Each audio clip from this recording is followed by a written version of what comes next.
All right, everyone. Welcome to the episode 21 of the Soccer Performance Podcast. We have another special guest for us today. We have Luke Garcia working in Benfica, which is a club I'm sure everyone knows at home, with the under 23s. Formerly, he was with Toronto FC Academy. So, very familiar with everything back home. And I'm sure Luke will have lots of good insights. Luke, welcome. Do you mind giving us a brief introduction and a bit of your story and how that kind of went over, and we'll get into it. Yeah, for sure.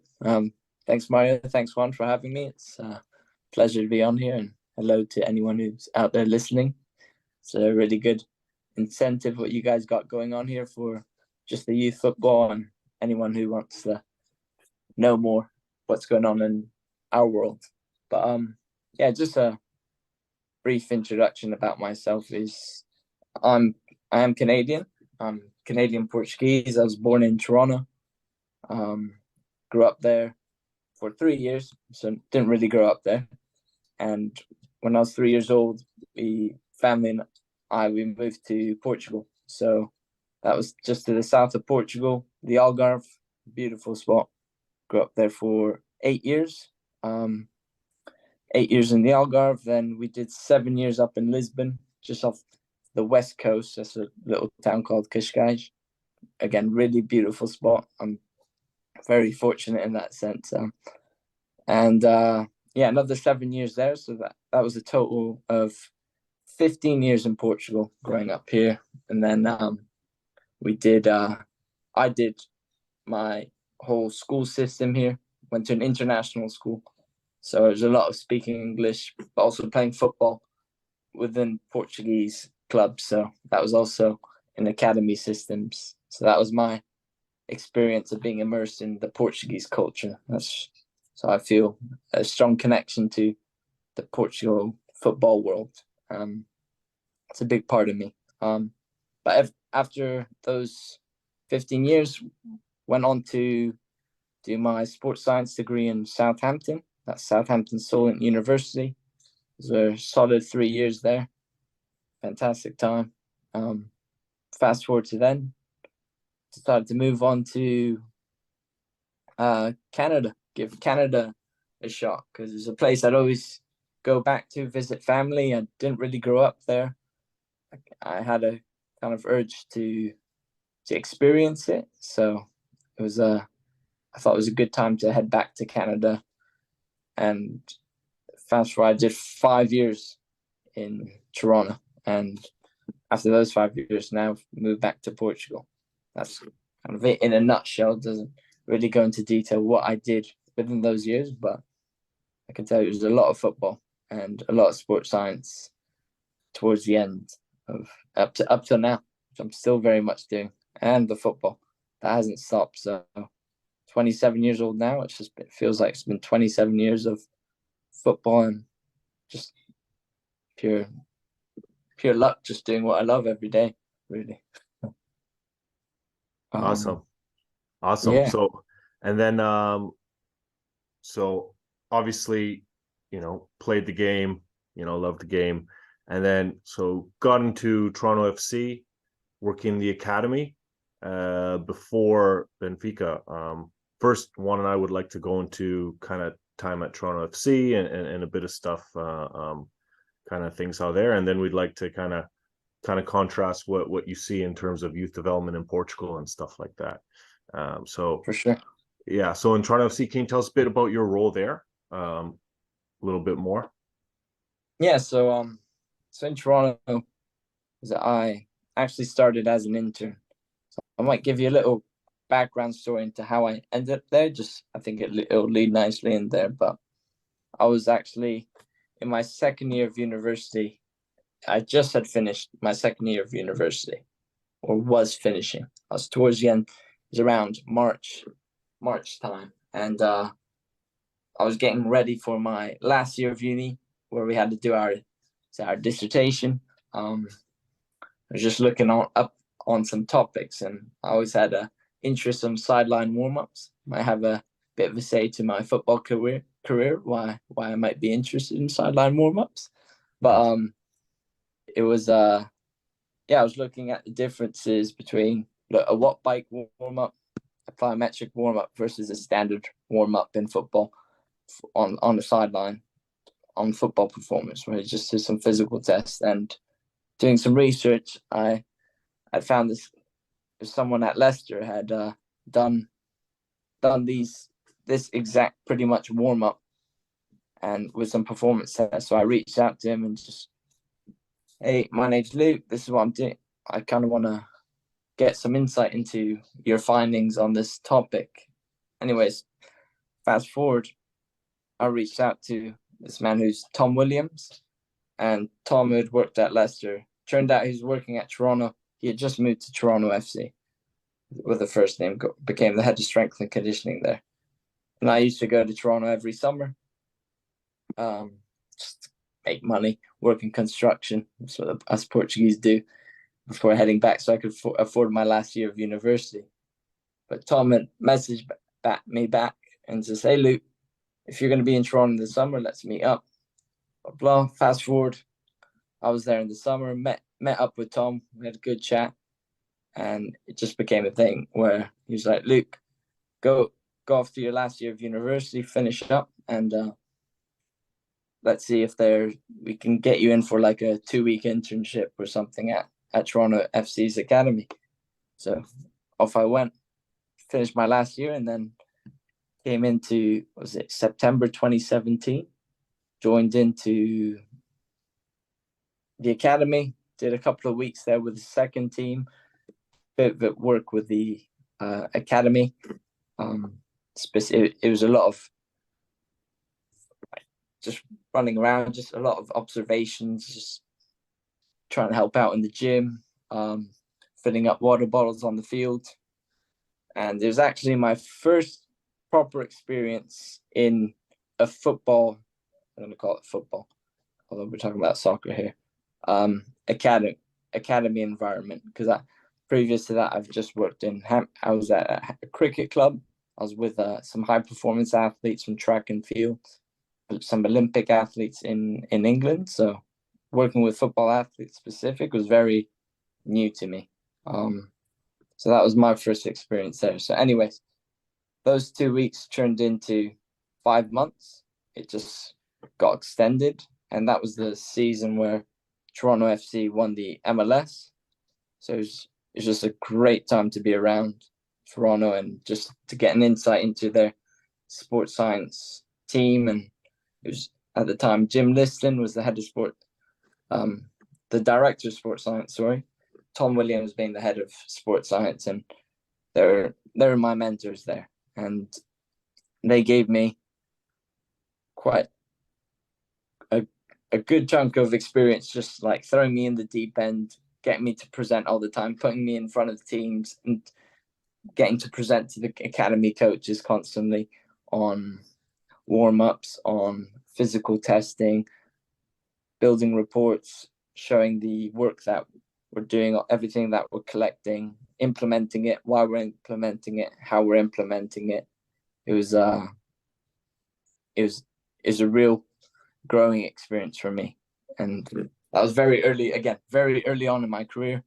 It's quite shy, and being exposed to all these environments was it got me to grow a lot and learn very, very quickly, and to deal with coaches, different personalities. And at the time, because we didn't have a real head of academy sports scientist, or there was one, but it just gave me a lot of work experience to get involved in a bit of everything. And there's real no limit. I say there's obviously couldn't go off and do whatever I wanted, but there's a lot of freedom to go, hey, go try this. You go chat, bring up an idea, and hey, go experience this. Yeah, I have this idea for warm-up strength sessions. This, so like, yeah, go. Like, sounds good. Go give it a go. Go test it out. So that was it was quite luxurious to be in that kind of setting with those kind of facilities and start to apply it. And I think it was also down to the relationship I went on to develop with the coaches, these sports science department, I think they trusted me quite a bit to have that freedom with the academy. I don't know if that really answers into what I was doing, but it was a lot. It was a bit of everything. I was even helping out coaches with football sessions. It wasn't just sports science. It was also technical sessions. I think they also maybe picked up I had a bit of experience from playing in Europe. They also liked that side of me to, hey, Luke, run this passing and receiving drill, run this finishing drill. You take this group, go run them through this, and applying, work to rest ratios, whatever kind of physical outcomes you try to develop, try to help design the session towards that, which later on in my careers, obviously helped me getting to have those freedom. And I still got little booklets and stuff with all those drills I used to do, which sometimes I still use even with some older athletes to this day. So it was definitely all to good use that time. It was never wasted. It wasn't, and a lot of learning through a lot of mistakes I made too. That's for sure. Baptism by fire. That's the best way. Really good. Yeah. So I guess let's go into a little bit of detail at TFC. So I guess the academy department was growing when you were getting involved. You were there a few years. Over time, I guess you must have seen that academy kind of develop. So there was one head of the academy, then you got to help out, and we know that for a whole academy, one or two people, that's a lot of work and a lot of things to get done. What were some things you found were important to try and kind of bring in to the academy, when you could start to make decisions? And what were some important things you thought, okay, we need to get this done in the academy and really start implementing this, if there was anything like that? Those are good questions. First of all, just to answer the first one of how it went on to growing, we did have a head of sport, strength and conditioning for the academy, but he got bumped up to the second team. And that's my second year. I got hired on. Again, I did a full-on year internship through my master's program, which is online with ACU, which is an Australian Catholic university. It's a master's in high performance sport. And through there, I got another full-on year internship with TFC, and that was in 2019. So there's a little gap phase. I went off. I was in Singapore, gave a go there. Things didn't really work out there. But back to Toronto, where I picked back up an internship, and this time pretty much leading the sports science department on my own as an intern. And this time, because that head of academy went on to the second team, as I just said. So that was a big step up. And it was like, oh, wow, okay, that's me now in charge with all the ATs. We had three, and I say, oh, there's just three. And we had, at the time, U13s, 14s, 15s, 16s, 17s, and 19. So we had six teams going on there. And I was one person leading and designing, implementing. But what I realized when I first got there, we kind of had a long-term athletic development plan in place, which came from above, from Jim and Tom. They're fantastic, and whilst they're working the first team, really feeding information and help design a whole structure to guide.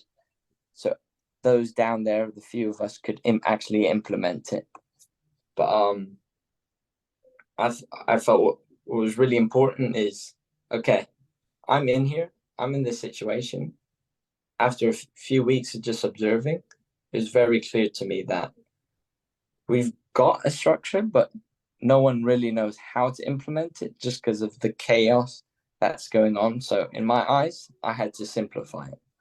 And simplifying it, I think we can do the basics really well, but just not trying to do too much at once. I feel feel like we were just not accomplishing anything. So when it came down to strength programs, it was like we had program A, B, C, D, and maybe as an athlete and that was a different level. We'd hang out progressions and stuff. Because again, when I'm in there with 20 athletes, it's very difficult for me to go, hey, because I've got one kid who's 13, one who's 14, one's this tall, one's just gone through his growth spurt, really lanky. Right, he's got to regress. We'll give him plan A. It's just really basic stuff just to simplify and help us, people who are on the field, just hey, because if I'm not present, I've got the AT there. Luke, what do I do? Plan A. Here it is. It's already done. We got to implement it and help coach this. That's where our skill sets come in. But just having everything almost on a piece of paper with a plan, even if it was a speed session where I could give it to the coach and educate the coaches too. That was a big part of it. It was just educating those around me. How can you guys help me implement these very simple programs? It's nothing rocket science. Because again, I'm one person. I couldn't be on field 1, 2, and 3 at the same time. But if I've got the coach who can, you can lead a very basic warm-up with some speed components and some conditioning components in there with this kind of game you're going to play. Here's a plan on this paper. Next session, next week, maybe you'll do the exact same, or here's a progression to that warm-up. It's just all set out in paper where it's very easy and tangible for every coach around to help implement that program. Again, I might sound like I'm repeating myself, but it's just keeping things stupid simple for me. Because again, I think us in our sports science world, we get so caught up on, what's the latest strength program that's out there? Oh, this is a cool video. These guys are doing this. Let me try that. And like, Chelsea's doing this right now. Well, they're U13s. I'm like, yeah, but Chelsea's got one person per age group. Same thing at Benfica. We'll have way more people hands-on on the field to be actually getting to implement this. And I'll have interns to help me implement my program. I can get a lot fancier than that one person who's maybe in the grassroots program with 3 teams going on at the same time. It's again, just keeping things very simple for yourself, for your sanity, and just have a progression to your plans. So a very clear pathway from start to end. So that in our case was 13s all the way up to the 19s. That was my responsibility. And took me a while to kind of map it out and connect all the dots, but we managed to do that. And I think through consistency and a lot of buy-in from the coaches, helping them support us and getting them involved was big. Initially, it wasn't always easy because, again, they're like, well, that's not my field, but I'm like, okay, but you helping me, I'm going to, in return, I'm going to help you out on the field too with your coaching sessions, because they too need our help at times to go collect balls or, punch in a ball or go take these 5 players that are waiting off the side through a passing and receiving drill. It's just again, I think it was a big thing on just building a culture of how can we all communicate with each other, share that, right? We all have the same goal in common, which is trying to develop this player to get through this pathway from A to B. And once you've got a shared goal and where you're going and everyone explains, and because then we can all help each other, especially as coaches, sports scientists, therapists, video analysts, because I even had video analysts helping me film my drills at times with the drones, just to help me coach. Look, and then I would sit down with players and show them their movement. And it was just, it was a real culture of like, hey, we're all here to help each other. And I thought that was something really. Definitely. No, a few good lessons there. And I really like what you said about keeping it simple and stuff. And I think there's a few good lessons for coaches at home, you know, working with youth clubs around Canada, because time is often limited in terms of coach, you know, contact time with players. And sometimes I feel people, you know, might panic, you know, they have such limited time, so they want to get the most bang for their buck. So they might try something advanced when they shouldn't be, or something fancy when they shouldn't be. And I think dialing back to the basics and hammering those very well go a long way and keep things kind of the quality high and keeps things going well. So I think you touching on that, I think it'll be great for you know, people working with youth clubs back home to hear. I also think that what was I going to say? So I really like the collaboration with the coaches, having them implement kind of, you know, if they can implement that speed work on that day, that takes some workload off you, but also kind of gets them involved in our world a little bit, and everyone's working as a team. I think you presented a couple really good, simple but effective, actionable solutions to quite a few problems that a lot of coaches complain in Canada, which is limited training time. And, you know, because they might see the athletes 3 times a week for an hour and a half, and then they want to get training done. They want to get fit in a fitness component, and they're not sure how to do it. I think, you know, that just that little bit there, taking things, dialing it back, simple, working together, implementing those little bits, I think that can go a long way, especially in the you know, in Ontario, like the player development system. I think that goes a long way. I don't know if you have anything to say there, Juan. We can touch on that a little bit before and contrast it to kind of what Luke sees in Portugal. But yeah, anything there, Juan? No, yeah, I agree, and I think it's a good thing to take away for like you were saying, local coaches. You know, that seems like a common issue here, that you know, there's not enough people, you know, guiding players, and so you have to be resourceful. I think there's so many simple things that you can take away if you're a coach working with youth athletes, and just the fact that you even started talking about you reaching out to that person that you know, that started everything, is something that people hesitate to do, and we always try to zone back into the point that this podcast serves that purpose, where if you're kind of that young player who doesn't know what to do, again, you have to take it upon yourselves to educate yourself and to be resourceful, because just like players are in different scenarios, so are coaches. And you may go from being with limited scenarios to then being in a higher level environment with more budget, and now, like you said, you can be more fancy, you can be more detailed. So I just find that that's very interesting. But I am interested in hearing kind of now how you operate at Benfica, and then maybe we can talk about some progression from players going from youth to pro. So Mayor, I'll let you take that.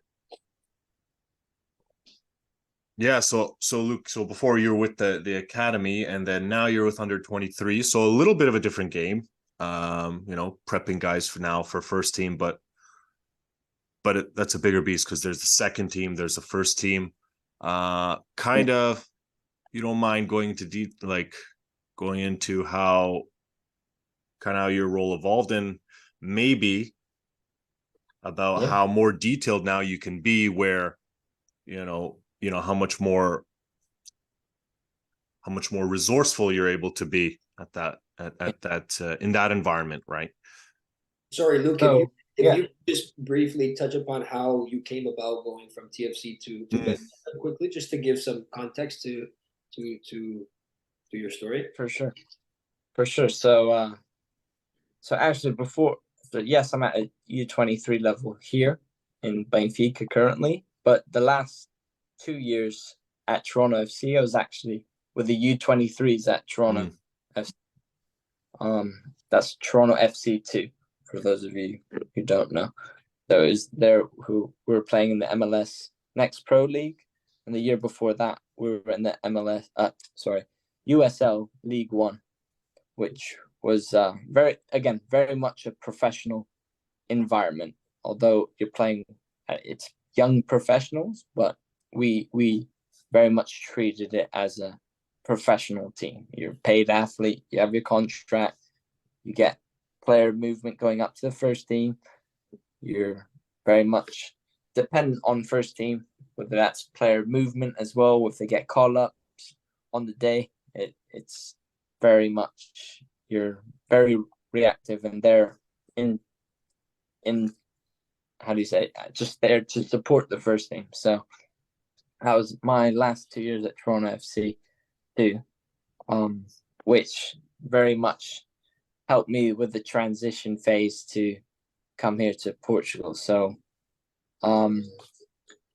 very different, because I was lucky to also, whilst interning, I got to experience a lot with the first team and second team, and getting to see what gets applied at the highest level, what it looks like at the end game and the beginning level, which is the U13s. You really get to connect the dots and really understand the phases and how players change, or what does a Michael Bradley look at, like at the age of, someone who's at the end of their career. How do they go about it? What's their mindset like physically? What are they doing to take care of themselves to be at this highest level? Mentally too. It's not, I'll get into that a bit more in what I'm talking about, developing players.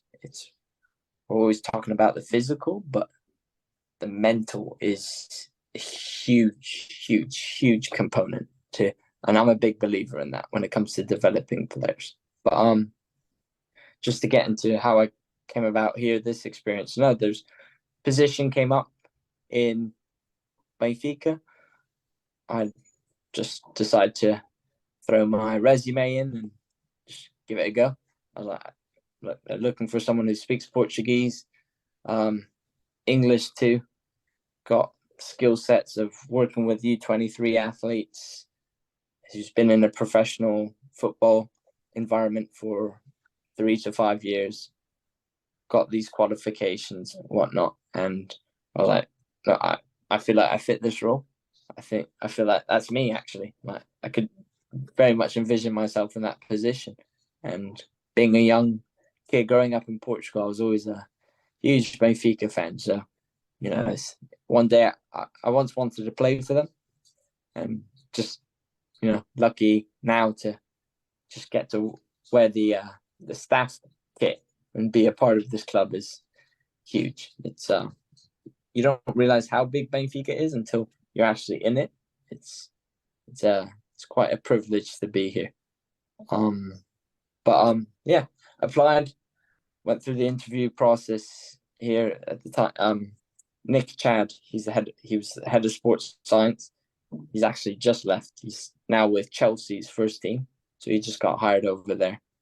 But yeah, he's the one that brought me on, presented me the challenge, what they wanted from me and what was expected, and I was like, open arms for a new challenge. It was a total of 5-year connection with Toronto FC, which was amazing. They pretty much gave me everything. Without them, I'm pretty certain I would not be here.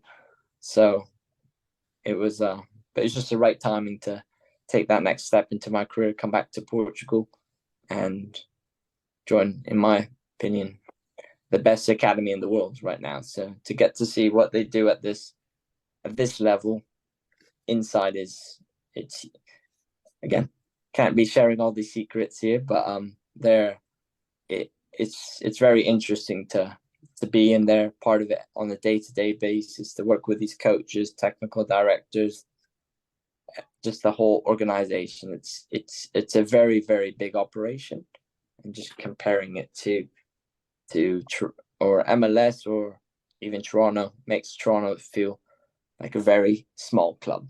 So that in contrast that's the biggest difference. I have to collaborate with a lot more people, which communication becomes the most important skill set almost in this environment, which is I didn't expect that at first, but yeah, obviously once you're in there, you don't really know what to expect when you're jumping into something until you land there, and then you're like, okay, this is how it is here. But yeah, joined mid-season in November, so it's halfway through the season here in Portugal. So it's already a moving train. The U23 team actually they had just got knocked out of the youth league, which was a bummer because the year before they had just won it. So there's a lot of pressure for the U23 age group to win that competition. It's just the standards of the academy. That's pretty much what defines the best. Us last year being the best academy in the world was winning that competition. So every year they expect you to win it. So if you don't, they're kind of looking at you like, what went wrong? Questions get asked. And yeah, to half the season and went off for a break, and now here to start my first preseason actually with the U23 age group, which has been fantastic so far. It's a whole new beast, this team over here in Portugal. Awesome. I have a couple questions. One, you've touched on the mental side, which you found is huge. One, is that something you try and implement with your teams, or the coaching staff, tries to implement with the teams a lot? So that's one. And then two, obviously Benfica is known to be one of the best academies in the world. Is there something, big that you see there as a reason why? Is that mental, aspect a part of it? You mentioned communication. Is that just on another level compared to, let's say Toronto FC and other clubs? What is there something that like makes it such a successful club, or is it just literally just a combination of, lots of talent and, big club, big budget, and they get to just, they have the firepower to do what they do? Yeah, I definitely don't think you can pinpoint it to one thing. It's a million factors. It's down to the scouting department. They're very good at, picking up the best talent, whether that's in Portugal or now we go outside of Portugal too. You got some foreign kids from the Netherlands, Sweden's out there in Europe, and we're picking up those kids as well and bringing them into our environments. But then we've got a whole team of sports psychologists, nutritionists, physios. We got strength and conditioning sports scientists. We got technical coaches, video analysts. We got ex-professional footballers also around these kids to help guide them when it comes to decision. We got a whole media team, who are also educating them on, preparing them how to do an interview, what to say, what not to do, all this. Then we've got a list of the principles of the club and what we believe our Benfica players should be and develop as a good human being. We're not just trying to develop good footballers. We're trying to develop kids who are active out in the community, helping, whether it's going out to a food shelter at night, dropping off food. We've done these kind of activities as well. It extends beyond the football. But then we're talking now about the football. It's a lot of hours on the field, a lot of ball, a lot heavy emphasis on the technical, and that's where we come in as being the biggest difference. So now I'm just going to explain so you understand is at Toronto and other clubs I've kind of been around and seen, strength coach, sports scientist sits in their own room next to the physio. So we're kind of like a sports medicine department. And then you got the coaches. We're here now. I sit in the same office with the whole technical team. That's the two video. They got the video analysts. You got the assistant coach, head coach, goalkeeper coach, and myself. So now I'm very much part of that coaching staff, and I get to be in there listening in real time what's going on for the planning of the session. and getting to be involved in these discussions. Class, if you mention anything, oh, we're doing something, I want to do something without the ball. It's whoa, whoa, whoa, whoa, whoa. It's kind of one of the very European reactions. Like, can you not get the ball involved? Well, that's the whole shift in mindset too, and experiences. I think in Toronto is, I think in America, North America, and England too, very open to, physical without the ball. And there's always time for that. I'm not saying you shouldn't do that, but here it's a very heavy emphasis and as much time on the ball as possible in game situation, small-sided, large-sided, 1-to-1 again, 1v1s, 2v2s. We're just trying to can we develop these physical qualities through football? That is, if the answer is yes, for me, do it that way.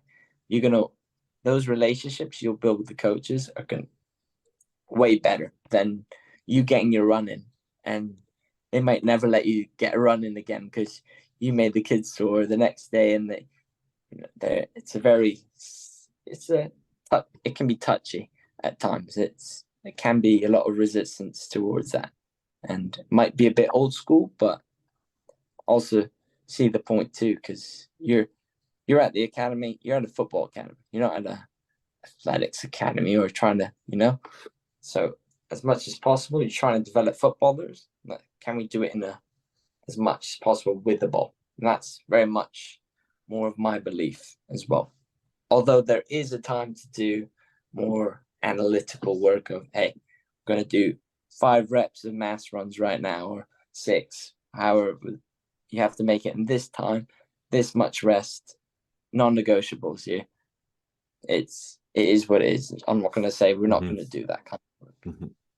That's really interesting, and you made some good points. And obviously, right, the results speak for themselves, right? They're one of the best clubs in the world, one of the best youth academies. I found it very interesting what you said about the office and departments. That really hit a light bulb moment for me, because clubs I've seen, the sports scientists and physios, they're just kind of pooled in together in one area around the gym and the physio clinic.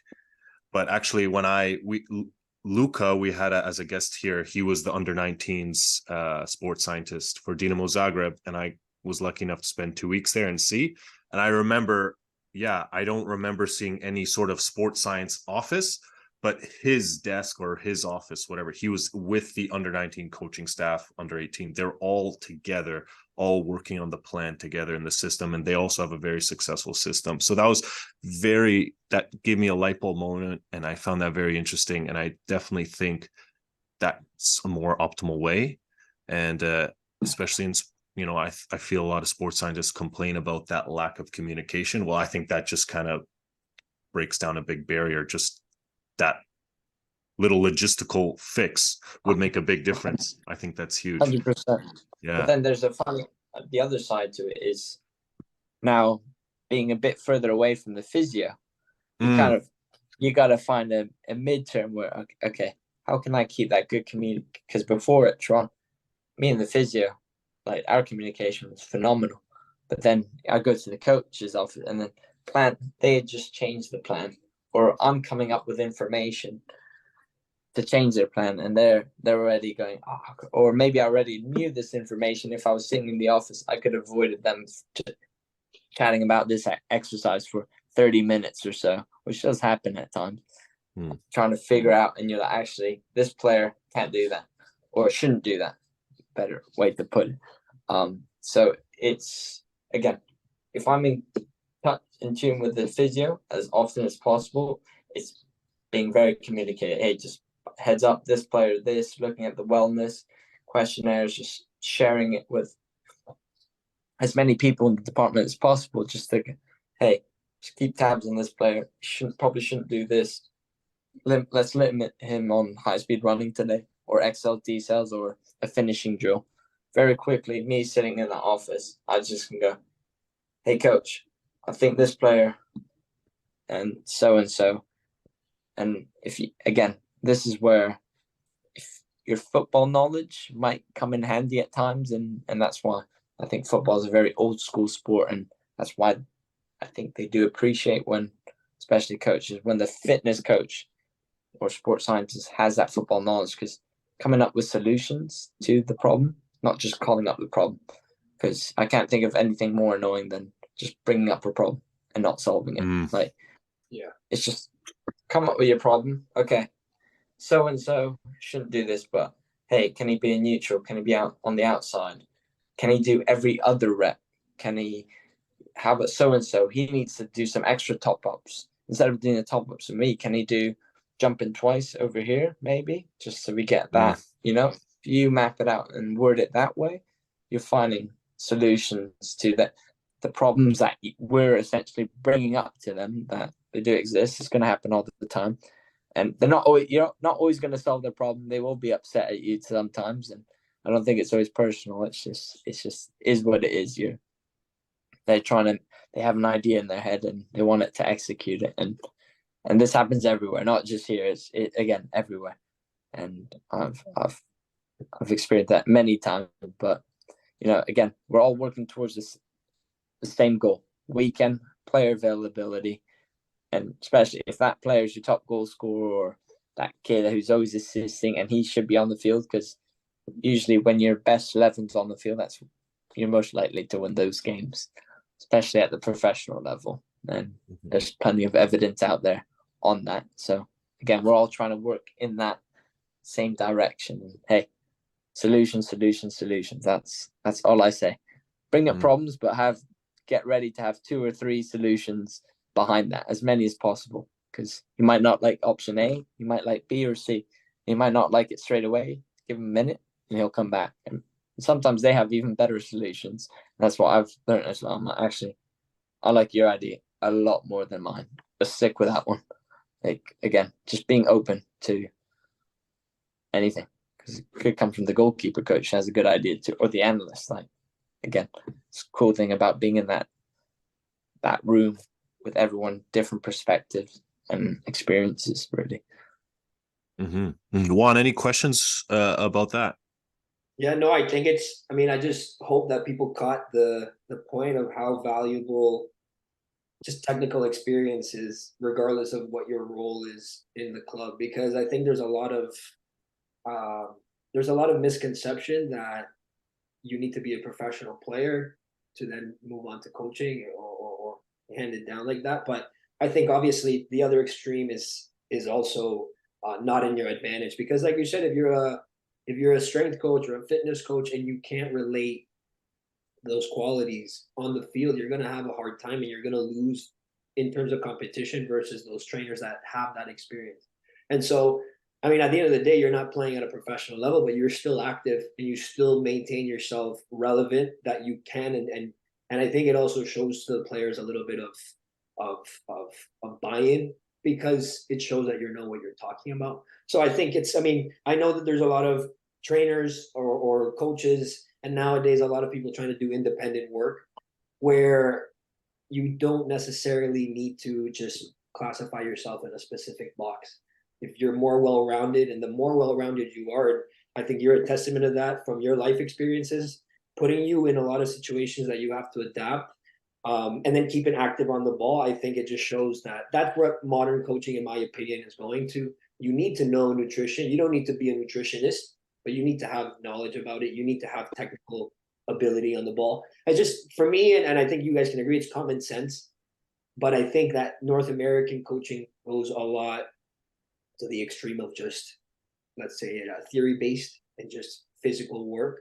And then you go in here and we have the constant message from every European guest that we have that, well, there's a huge technical approach and physical work supplements technical work, and it's more about qualities, less about actual muscular strength. So for me, I hope that players and coaches caught that, and I think that was great. Yeah, and even like just to touch point on is, look at Toronto, because again, we didn't have a nutritionist. I was doing all the nutrition side. We didn't have a psychologist. Not to say by no means did I do any of that, but and we all do it. We had those chats on travel on the plane back from a game in New York. We lost 4-0. Player didn't get on the field. He's super upset. You happen to sit next to him, have those chats. Is again just again, being just personable and, again, open and just try a bit of everything. Again, my experience of, sitting next to the coach is getting look into their world. Okay, understand why does he think this way? Why does he want things done this way? And the more you understand that, and same with the athletes, why do they think this way? Maybe it's their agent that's talking to them and putting all. Maybe it's their parents. Maybe maybe this doesn't work. The kids got a lot of pressure too, and we easily forget. Oh, they just got to kick a ball. It's like, look, it's a lot. It's a lot of pressures they go through too. It's like just like anyone else does.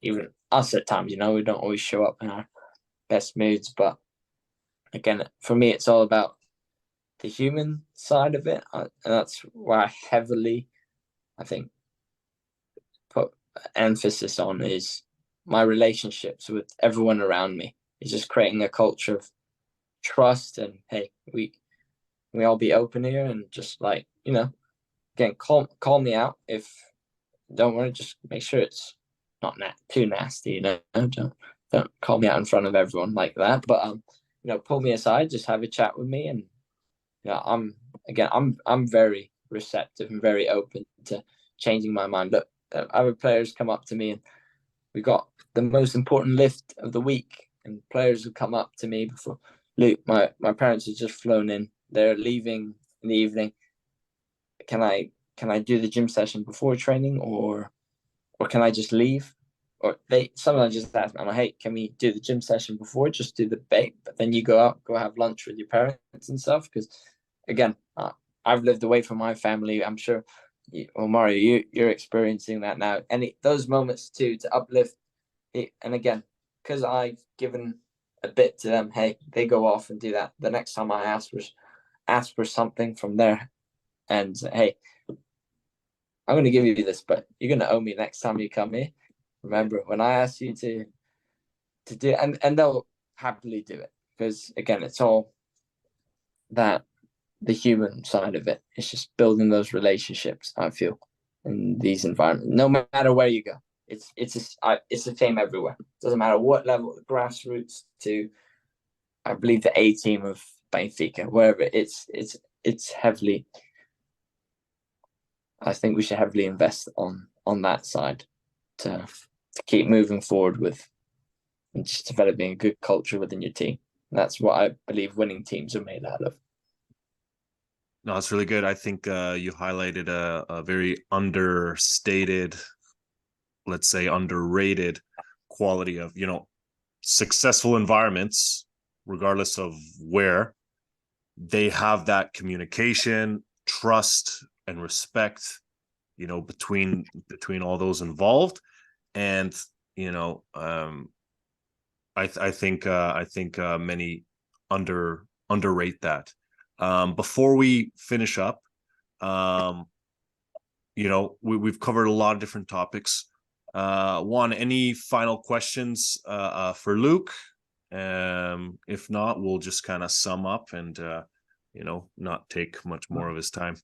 Yeah, no, I think it's nice to get away from, and not to say that like you talked about, it's not important, but it's nice to get a different message out of this episode. I like that we shed some light to those things that I think, as coaches and trainers, you get caught up in the details and the play-by-play and the specifics and the physiology, but then you realize how much value, like you said, Luke, communication has, and teamwork and all these things that are almost cliche, but like you said, that is the key to a good team. And I just hope that players realize that coaches realize that in that pursuit of greatness and of the top level, that you realize that those human qualities are more equal, if not more important than technical aspects and physical aspects. So, Mayor, I'll let you wrap up the episode, and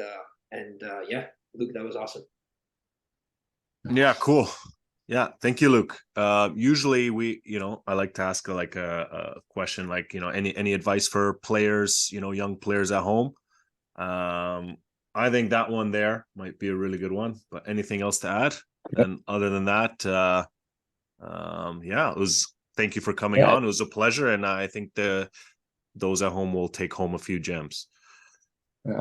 I don't know how many gems, but hopefully they take something. But no, I was just actually thinking of something. Well, it's funny you asked that. Is about advice to the young ones. Is look, a heavy emphasis. A lot of kids are out there working hard physically, but again, a real focus on the mentality side of things. Just doing the basics really, really well, and showing up every day as often as possible with consistency. Just whether it's getting in the gym, doing a little stretch, activation before training, just a little, maybe some touches on the ball, nothing crazy. Be coachable. I say being coachable is so important, because you see a lot of talented kids go up age groups, and sometimes the most talented ones, but they get sent back down. Not that it's a punishment. They think it's a punishment, but it's just they sometimes come up and they're not coachable. As in, if they get given some advice or some feedback, criticism, or however you want, they're straight away like, they get really offended by it and they just shut down. And no, I'm not like that. I'm way better than that. I deserve this, blah, blah, blah, blah. And it really closes a lot of doors for them to keep progressing. I've seen a lot of young kids who, do the basics really right, show up, coach gives them, they're just there. Okay. They take it, they listen. Not saying it's always going to be the best advice, even maybe I don't give the best advice at times, but just your ability to be receptive and, okay, let's keep trying to build on what these coaches are trying to help me. And that's something.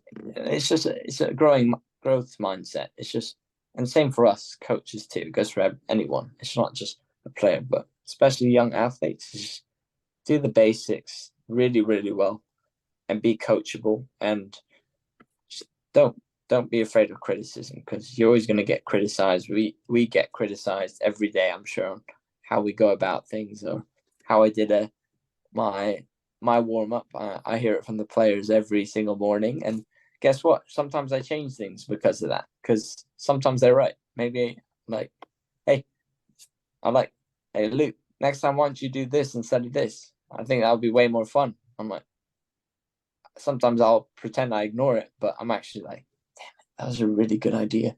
Next week I'm gonna apply that one.